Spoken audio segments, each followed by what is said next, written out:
The cantina on Harmony Point was always dim, filled with smoke from a dozen different worlds and the quiet murmur of beings trying to forget their past. In the darkest corner, away from the main crowd, sat a figure that most people avoided. His name was Zekthar Voss, and even 15 years after the war ended, other aliens still whispered about him when they thought he could not hear. Kilnova had been searching for him for 3 months. The young reporter had heard the stories, the legends about the Kethvar veteran who had fought humans and lived to tell about it. Most who faced the humans in battle did not survive. Those who did rarely spoke about what they had seen. She approached his table slowly, her recording device hidden in her bag. Zekthar looked up at her with eyes that had seen too much. His once proud warrior bearing was gone, replaced by the slumped shoulders of someone carrying invisible weight. "You are the reporter," he said before she could introduce herself. His voice was rough, like gravel being ground together. "I know why you are here." "I want to understand," Kilnova said, sliding into the seat across from him. "The galaxy calls humans the most dangerous species we have ever encountered. But they look so small, so weak. I need to know what really happened during the war." Zekthar laughed, but there was no humor in it. "Small? Weak?" He took a long drink from his glass. "That is what we thought too. That is what every species thinks until they face them in battle." The cantina around them continued its normal rhythm. Traders discussed cargo routes, mercenaries boasted about their latest jobs, and travelers shared news from distant worlds. None of them paid attention to the conversation happening in the dark corner. "Before the humans," Zekthar continued, "the Kethvar Empire was the strongest force in the galaxy. We had conquered 17 different species. Our warriors were trained from birth to fight. Our ships were the fastest and most powerful. Our weapons could destroy entire planets." He paused, staring into his drink as if looking for answers in the liquid. "We were proud, so very proud. When our scouts found the humans on their small blue world, we laughed. They had barely reached their own moon. Their weapons were primitive. Their ships could not even leave their solar system properly. We thought they would surrender the moment they saw our fleet." Kilnova leaned forward, her recording device capturing every word. "What changed your mind?"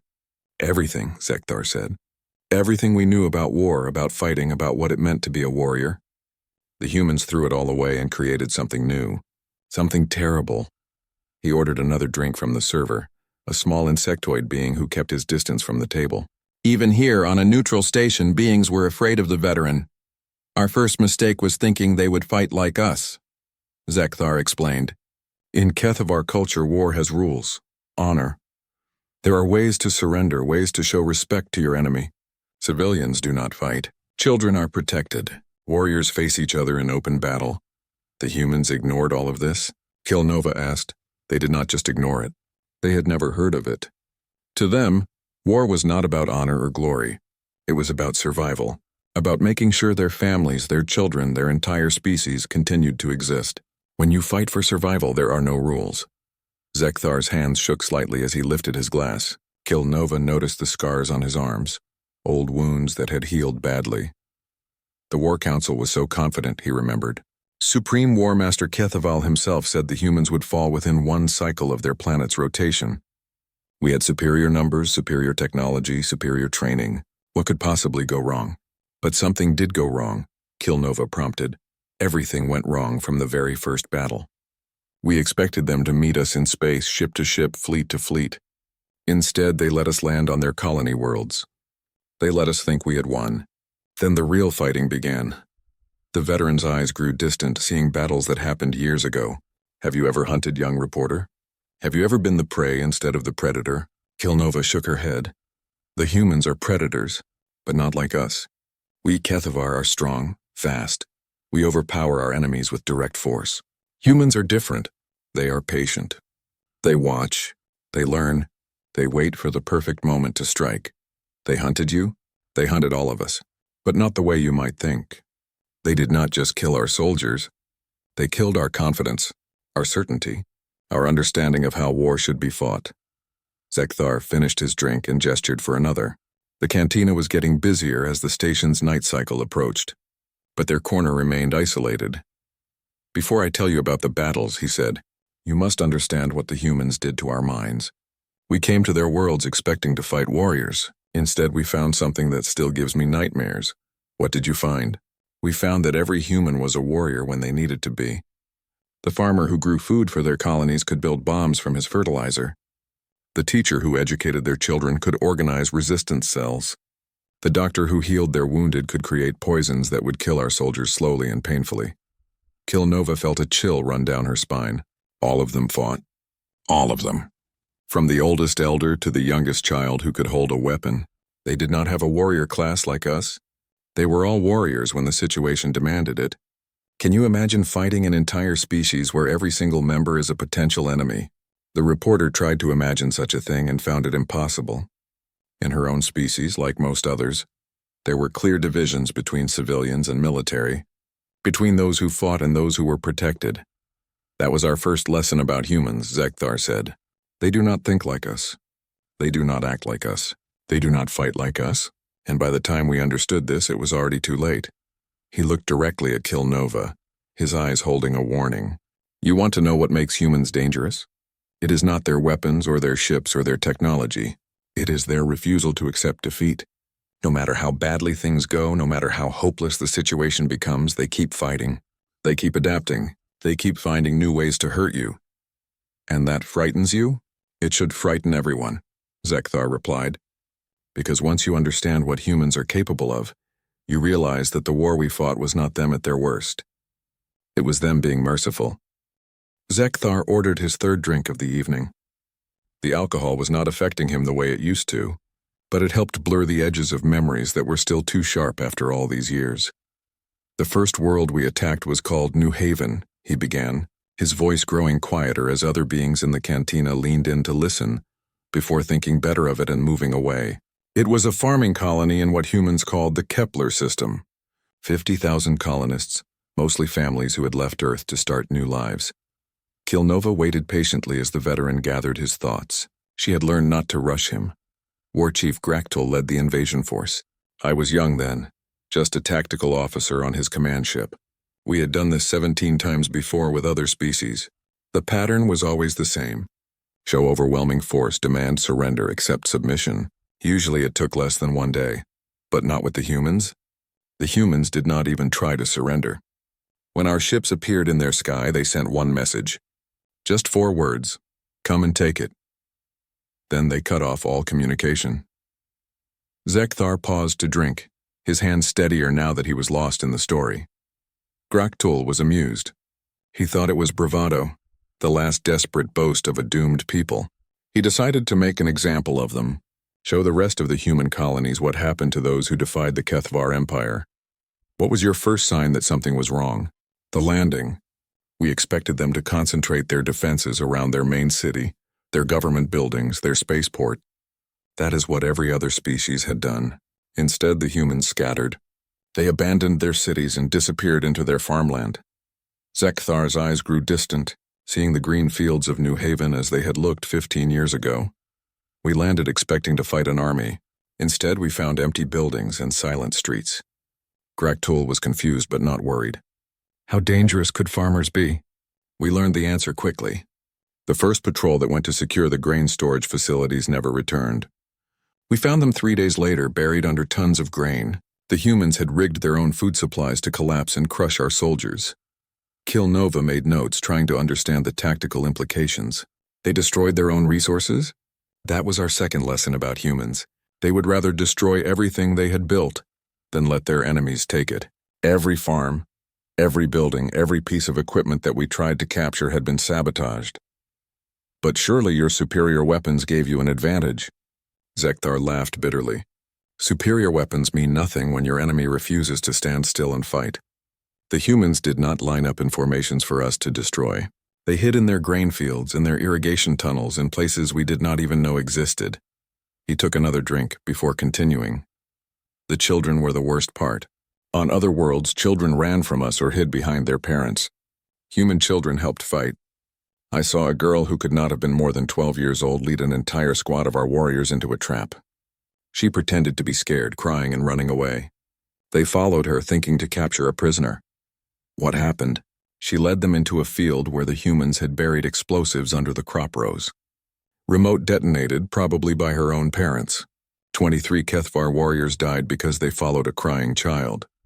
Kilnova felt sick. In her culture, children were protected, kept away from conflict at all costs. After that, we could not trust anything. Every human we saw might be a fighter. Every building might be a trap. Every piece of their technology might explode when we touched it. Zekthar gestured around the cantina, at the mix of species sharing drinks and conversation. Look around you.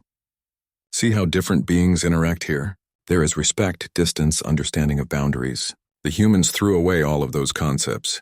They made every interaction a potential battle. How long did the fighting last? Officially? 6 months. But fighting is the wrong word. It was more like hunting, except we were the prey and did not realize it until too late. The veteran's voice grew more intense as he remembered. The humans had a commander named Jake Morrison.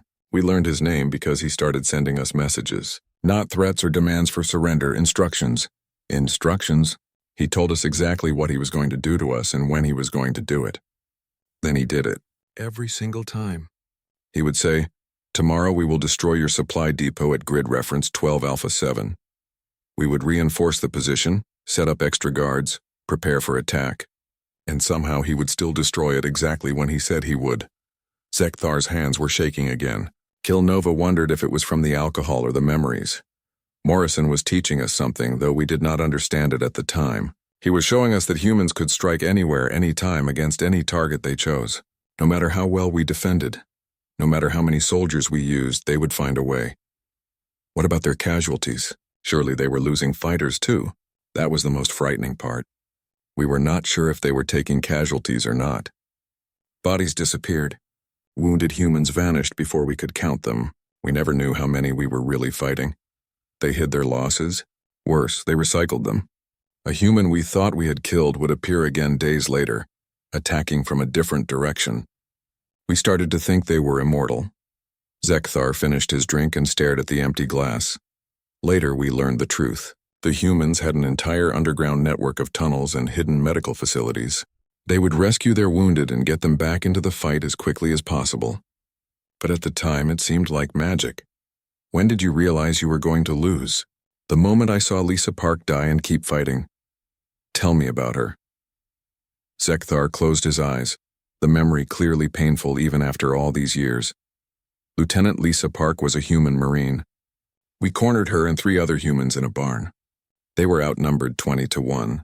Any rational being would have surrendered, but she did not. She fought. Even after we wounded her, even after we killed her companions. Even after she was bleeding out on the ground, she kept shooting at us. She died with her weapon in her hand, still trying to kill Kethvar soldiers. The veteran opened his eyes and looked directly at Kilnova. That was when I understood. We were not fighting soldiers or warriors or even an army. We were fighting an entire species that would rather die than submit. Every single human on that colony was willing to fight to their last breath. And that scared you? It terrified us. Because we realized that even if we won, even if we killed every human on New Haven, there were billions more on other worlds.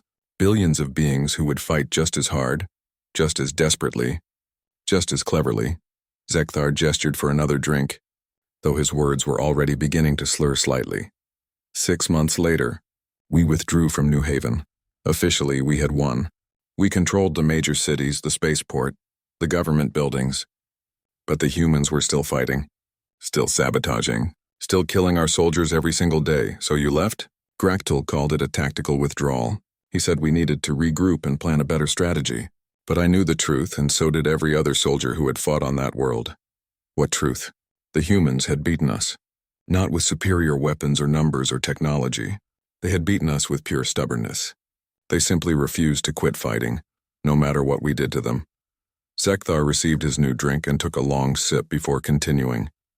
That was when the real war began. Because the Empire realized that humans could not be conquered the way other species had been conquered. They would have to be completely destroyed down to the last individual. And that led to the larger conflict. That led to the nightmare. Because humans are not just stubborn. They learn. And what they learned from New Haven was exactly how to fight us. The cantina had grown quieter as the station's night cycle deepened. Most of the traders and travelers had returned to their ships or quarters, leaving only the serious drinkers and those with nowhere else to go. Zekthar fell into both categories. After New Haven, everything changed, he said, his voice now carrying the weight of alcohol and old pain. The Empire decided that ground invasions were too costly.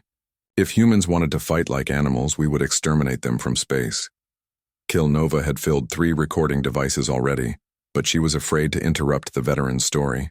These details had never been recorded before. I was promoted after the colony campaign, captain of my own destroyer, the Vengeance of Keth, the finest ship in the fleet with a crew of 800 warriors. I thought I was ready for anything. He paused to drink, and Kilnova noticed that his hands had stopped shaking. The alcohol was finally taking effect. The Battle of Wolf's Den Nebula was supposed to be our great victory. Admiral Vorthak had assembled the largest fleet in Kethvar history. 300 ships, including 12 dreadnoughts. We were going to sweep through human space and destroy every colony, every outpost, every trace of their species. What went wrong? Everything. But it started with their ships. Zekthar's eyes grew distant again, seeing battles fought in the dark between stars. Human vessels were smaller than ours, less armored, with weaker weapons. On paper, we should have destroyed them easily. But humans do not fight on paper. How do you mean? Take the USS Defiance, commanded by a human named Roy Fisher. His ship was old, damaged from previous battles, outgunned by any 3 of our destroyers. By every military doctrine in the galaxy, he should have retreated when he saw our fleet. But he did not retreat. He did something that still gives me nightmares. He attacked us. Zekthar took a long drink before continuing. 1 ship against 300. It should have been suicide. Instead, it was the beginning of our destruction. How could 1 ship threaten an entire fleet? Because it was not 1 ship. It was 1 ship that thought like a pack hunter. The veteran struggled to find words to explain what he had witnessed. Humans evolved from predators on their homeworld, not the kind of predators that hunt alone like us. Pack predators, animals that work together to bring down prey much larger than themselves. Their ships worked together in ways we had never seen before. Fisher's ship would appear at the edge of our formation, fire a few shots, then disappear into the nebula. We would send ships to chase it, and they would find nothing. Then another human ship would attack from a different direction. Zekthar gestured with his hands, trying to show the tactical movements. At first, we thought it was random harassment. Annoying but harmless. Then we started losing ships. How? The humans were not trying to win battles. They were trying to learn how we fought. Every engagement, every chase, every shot fired, they were studying us. Studying you how? They recorded everything. How fast our ships moved. How we communicated, how we formed our battle lines, how we responded to threats. Then they shared that information with every other human ship in real time. Kilnova made notes frantically, trying to understand the implications. Within 1 week of fighting, they knew our capabilities better than some of our own officers. They could predict how we would react to any situation. And they used that knowledge against you? They turned our strengths into weaknesses. We were proud of our disciplined formations, our coordinated attacks, our predictable tactics. The humans made all of that work against us. Zekthar ordered another drink, though the server was starting to look concerned about his consumption. Captain Fisher's ship appeared again 3 days into the battle, but this time, instead of running when we pursued it, it led our ships exactly where the humans wanted them to go. Into a trap? Into the nebula's gravity well where 6 other human ships were waiting. Ships that had been modified in ways that should have been impossible. Modified how? They had stripped out everything that was not essential for fighting. Crew quarters, life support systems, even hull plating. They turned their ships into weapons that could barely keep their crews alive. The veteran's voice grew more intense as he remembered. One of those ships rammed my destroyer. The USS Defiance, Fisher's ship, crashed into us at full speed. The impact should have destroyed both vessels. Did it? It destroyed his ship completely. Fisher and his entire crew died in the collision. But they had calculated the impact perfectly. Their ship hit us in exactly the right place to disable our main weapons without destroying us completely. Zekthar touched one of the scars on his arm. I was injured in that attack. Burns from the explosion, debris wounds from the hull breach. As I was being treated in the medical bay, I could hear the human radio transmissions. What were they saying? Fisher's last message to his fleet was tactical data. Even as his ship was breaking apart, even as he was dying, he was reporting our ship's weaknesses to other human vessels. He died gathering intelligence. He died making sure his sacrifice would help kill more of us. That is when I understood what we were really fighting. Zekathar finished his drink in one gulp. Humans do not just fight to win battles. They fight to make sure their side learns from every victory and every defeat. Every human who died fighting us made the rest of them more dangerous. What happened to your ship? We limped back to the main fleet, but the battle was already lost. The humans had used our pursuit of the Defiance to split our forces. While we were chasing one damaged ship, they had attacked our supply vessels with their modified raiders. They targeted your supplies? They targeted everything that kept our fleet operational. Fuel ships, ammunition carriers, repair vessels, even our food supplies. Not to capture them, to destroy them. That seems wasteful. Only if you think like a civilized being. Humans were not interested in capturing our resources. They wanted to make sure we could not continue fighting. Zekathar gestured weakly at the cantina around them. Every species we had conquered before understood the value of preserving useful assets. Humans understood something different.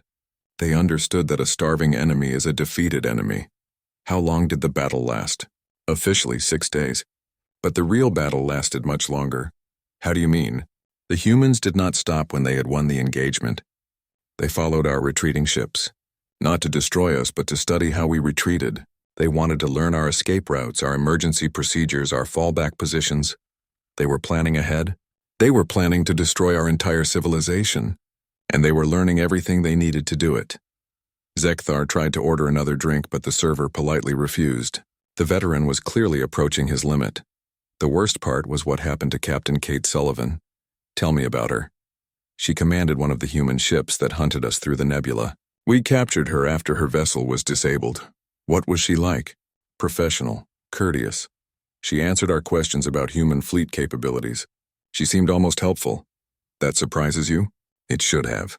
Because everything she told us was designed to make us more afraid. How? She explained exactly how her ships had been modified. How they had calculated the ramming attack. How they had coordinated their assault on our supply line. She was polite and detailed and absolutely terrifying. Zekathar leaned back in his chair, exhaustion finally overcoming the alcohol. Sullivan wanted us to understand that what we had experienced was not desperation or luck. It was planning, calculation, a deliberate strategy designed to destroy everything we valued. Did you believe her? I did not want to. But when we analyzed the battle afterwards, every human action had been perfectly calculated to achieve maximum psychological impact. They were trying to break your morale. They were trying to teach us that resistance was hopeless. That no matter how large our fleets, how powerful our weapons, how brave our warriors, they would find a way to defeat us. Kilnova looked at her notes, trying to process what she had heard. And did they succeed? Zekathar looked at her with eyes that held the weight of years. Young reporter, I am sitting in a cantina on a neutral station, drinking myself to death slowly while trying to forget a war that ended 15 years ago. What do you think? The station's artificial dawn was beginning to lighten the cantina's windows when Zekathar finally continued his story. He had sobered up enough to speak clearly, though his eyes still carried the distant look of someone reliving old trauma. After Wolf's Den, the war changed again. He said quietly, Admiral Vorthak was executed for his failure. The new fleet commanders decided that half measures were not working.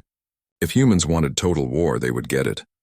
Kilnova had been taking notes for hours, but she was not tired. This was the story that historians had been trying to piece together for years. The Empire assembled every available ship for one final assault, not on human colonies or outposts, but on their homeworld, Earth itself. You attacked their home planet? We thought it would break them. Every species we had conquered before would surrender if their homeworld was threatened. We thought humans would be the same. Zekathar looked out the window at the stars beyond the station. I commanded a heavy cruiser by then, the Eternal Fury. Part of a fleet so large it took 3 days just to count all the ships. We had enough firepower to crack a planet's crust. But you did not use it? We never got the chance. The humans had been preparing for our arrival. How could they prepare? Your fleet was overwhelming. That is what we thought. But humans do not think like other species. They had spent months studying our previous battles, learning our tactics, understanding our weaknesses. Zekathar ordered a simple water from the server, who seemed relieved that the veteran was no longer drinking alcohol. The first sign that something was wrong came from our intelligence division. They reported that human radio transmissions had gone silent.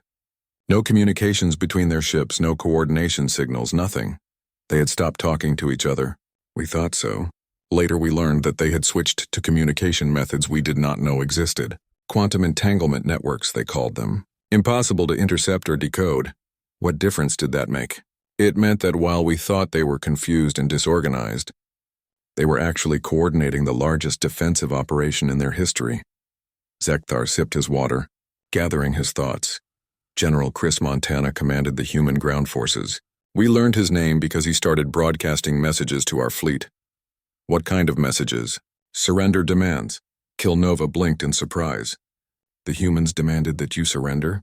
Montana explained that they had studied our military doctrine, our cultural values, our psychological profiles. He knew exactly what would frighten us most, which was the knowledge that they could destroy us whenever they chose, but were offering us the chance to live. The veteran's hands were steady now, but his voice carried a tremor that alcohol had not caused. Montana's broadcasts were not threats. They were demonstrations. He would announce that human forces were going to disable one of our ships at a specific time. Then he would explain exactly how they planned to do it. And then they would do it exactly as promised. Every time. Our dreadnought Kethaval's Pride lost all power at precisely 1400 hours, just as Montana had announced.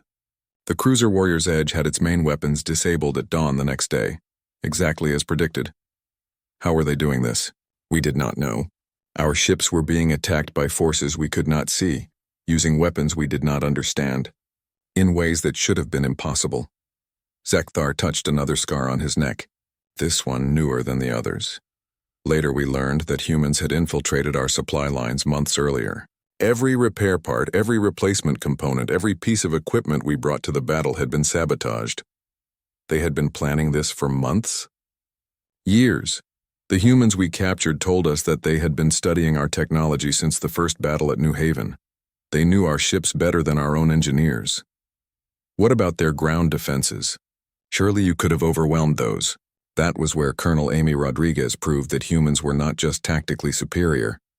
They were psychologically devastating. Zekthar's voice grew quieter, forcing Kilnova to lean forward to hear. Rodriguez commanded human special forces, small units of soldiers who specialized in operations behind enemy lines. We had similar units, but ours focused on sabotage and intelligence gathering. What did the human special forces do? They focused on breaking our will to fight. How? By showing us exactly what they were capable of. The veteran paused for a long moment, staring at his reflection in the window. Rodriguez's teams would capture our soldiers and then release them. Unharmed, but with messages. What kind of messages? Detailed intelligence reports about our own operations. Information that only our highest commanders should have known. Battle plans that were supposed to be secret. Personal details about our officers' families back on the homeworld. They were demonstrating their intelligence capabilities. They were demonstrating that there was nowhere we could hide. Nothing we could keep secret, no one we could protect. Zekthar finished his water and gestured for another. The worst part was that they were always polite about it, professional. Rodriguez herself met with captured Kethvar officers and explained what was happening. She told you their strategy? She told us that humans had been studying our species for the entire length of the war. They knew our cultural weaknesses, our psychological pressure points, our deepest fears. What did they learn? That Kethvar society is built on the concept of honor through strength. We believe that the strongest warrior leads, the strongest nation conquers, the strongest species dominates. And humans used that against you. They proved that strength meant nothing if your enemy was smarter than you. Zekthar received his water and took a small sip. Rodriguez showed captured officers recordings of human children studying Kethvar battle tactics in their schools. 8-year-old humans were learning to counter strategies that our greatest military minds had developed over centuries. Children were studying your tactics as part of their regular education. The way other species might teach mathematics or language, humans were teaching their young how to defeat us. That must have been disturbing. It was terrifying, because it meant that even if we won the current war, even if we destroyed every human military unit, the next generation of humans would be even more dangerous. The veteran's voice grew more intense as he continued. But the worst revelation came when Rodriguez explained what would happen if we continued fighting. What did she say? She told us that everything we had seen so far was humans holding back. Kilnova felt a chill run down her spine. Holding back how? The weapons they had used against us were not their most powerful. The tactics they had employed were not their most ruthless. The strategies they had demonstrated were not their most devastating. Why would they hold back during a war? Because they were still hoping we would surrender. They preferred to defeat us without completely destroying us. Zekthar looked directly at Kilnova, his eyes holding a warning. Rodriguez showed us recordings of weapons tests, devices that could destroy entire star systems, biological agents that could eliminate specific species while leaving others unharmed, psychological warfare techniques that could drive entire populations insane. They had developed all of these? They had developed them and chosen not to use them. Yet, what changed your mind about continuing the war? Supreme War Master Kethaval made one final attempt to break human resistance. He ordered the bombardment of one of their cities, a place called Denver where 2 million humans lived. What happened? Nothing. Our weapons did not work. Every missile we fired, every energy beam we directed at the city simply disappeared. Disappeared how? We never found out. But within 1 hour of our failed attack, Denver's entire population had been evacuated to safety. 2 million humans relocated in 60 minutes. That seems impossible, that was the point. Humans wanted us to understand that they could protect themselves from anything we could do to them, while simultaneously being able to destroy us whenever they chose. Zekthar finished his water and looked out at the lightning sky beyond the station. That was when I knew we had lost. Not just the battle, not just the war, but our position as the dominant species in the galaxy. Because humans were stronger? Because humans were everything we thought we were, but better. Smarter, more adaptable, more ruthless when necessary, and more merciful when possible. And that frightened you? It should frighten everyone. Because humans had proven that they were not just another species to be conquered or negotiated with. They were the new apex predators in the galaxy. What happened next? Zekthar smiled grimly. Supreme War Master Kethaval finally did the smartest thing of his career. He surrendered. The morning shift was beginning throughout Harmony Point Station. Traders were preparing their cargo, travelers were checking departure schedules, and the normal business of a neutral port was resuming. But in the quiet corner of the cantina, Zekthar and Kilnova sat surrounded by empty glasses and full recording devices. The surrender was not what we expected, Zekthar said, his voice now clear and steady. The alcohol had worn off, leaving only the weight of memory. When other species had submitted to the Kethavar Empire, we dictated terms. We demanded tribute, territory, slaves. The humans were different. The humans were more interested in making sure we understood why we had lost. Kilnova checked her recording device. She had been documenting this conversation for nearly 12 hours, and she still felt like she was only beginning to understand the scope of what had happened during the war. Ambassador Dan Carter led the human delegation, Zekthar continued. A small, quiet man who spoke our language perfectly and seemed to know our culture better than some of our own historians. What were the surrender terms? That was the strangest part. The humans did not want territory or tribute. They wanted to make sure we never made the same mistake again. What mistake? Thinking that any species could be easily conquered. Zekthar gestured to the server for a simple breakfast. His appetite had returned for the first time in years, though he was not sure why. Carter explained that humans had studied 17 different species that the Kethavar Empire had conquered.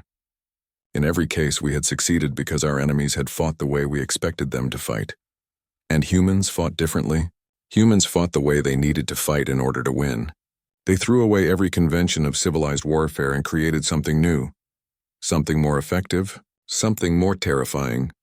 Because it meant that any species, no matter how primitive or peaceful, could become dangerous if they were willing to abandon the rules. The veteran accepted. His meal from the server, simple. Food that would help settle his stomach after the long night of drinking. Carter wanted to make sure that every species in the galaxy understood this lesson. Not just the Kethavar, but everyone. How did he do that? By explaining exactly what humans were capable of when they stopped holding back. Zekthar ate slowly, gathering his thoughts between bites. Do you know why humans never used their most powerful weapons during the war? You mentioned they were holding back, but I do not understand why. Because they were not fighting to destroy us. They were fighting to change how we thought. Change how you thought about what?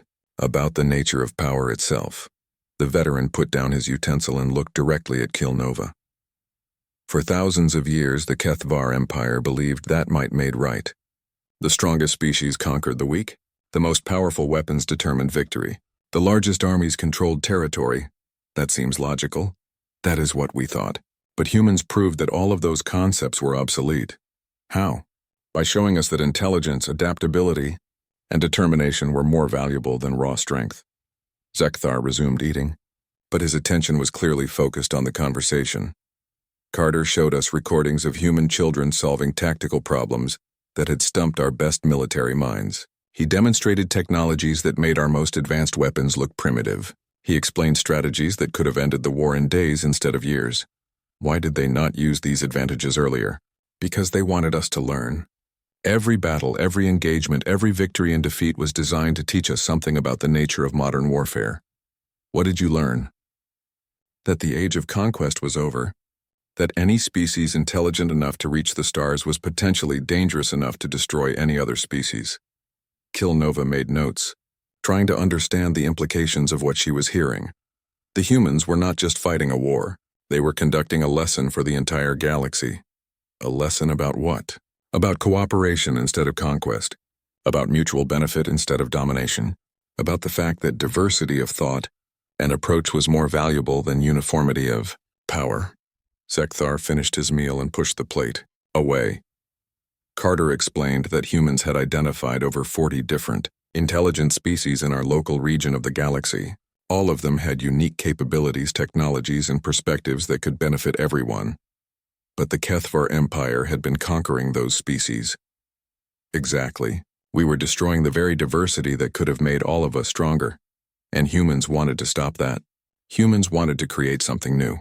A confederation of species that worked together instead of fighting each other.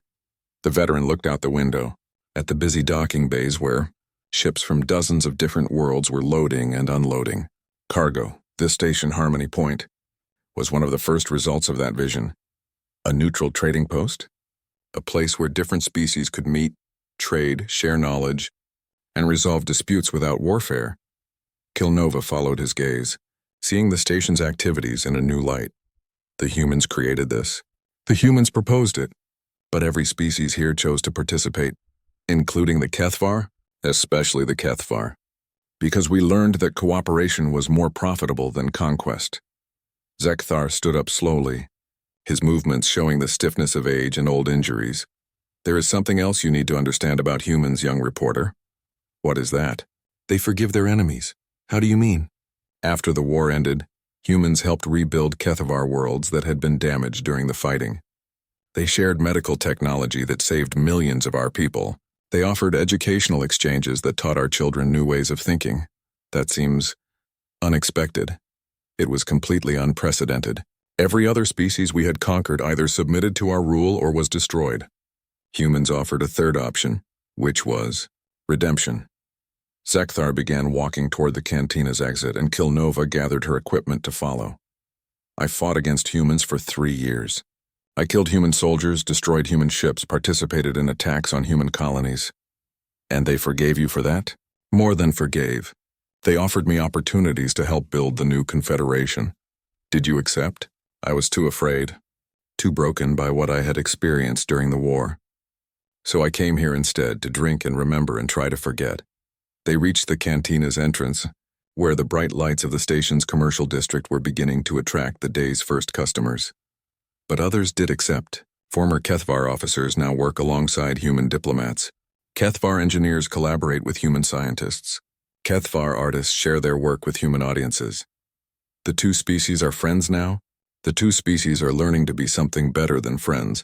Partners. Zekthar paused at the entrance, looking back at the cantina where he had spent so many years trying to forget. There is one more thing you should know about humans. What is that? They are still learning.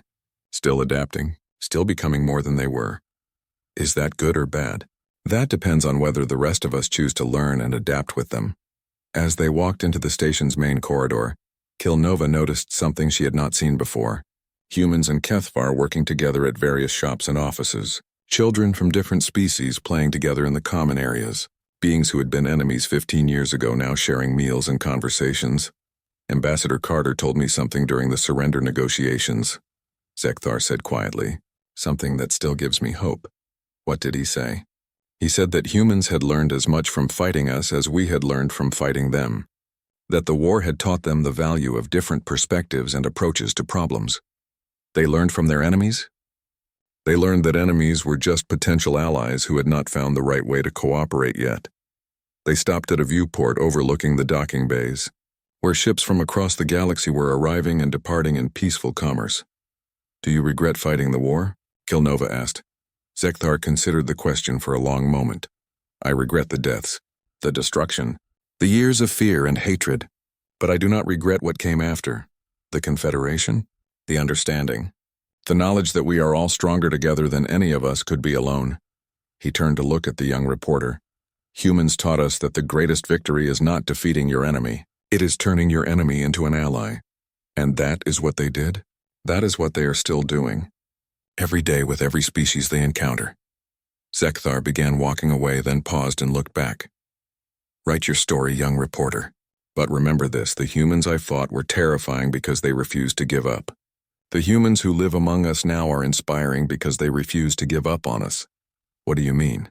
They still believe that every species, even the Kethvar, can become better than they were, can choose cooperation over conquest, can build something greater than any of us could achieve alone. With that, the old veteran walked away, leaving Kilnova with her recordings, her notes, and a completely new understanding of what the war had really been about.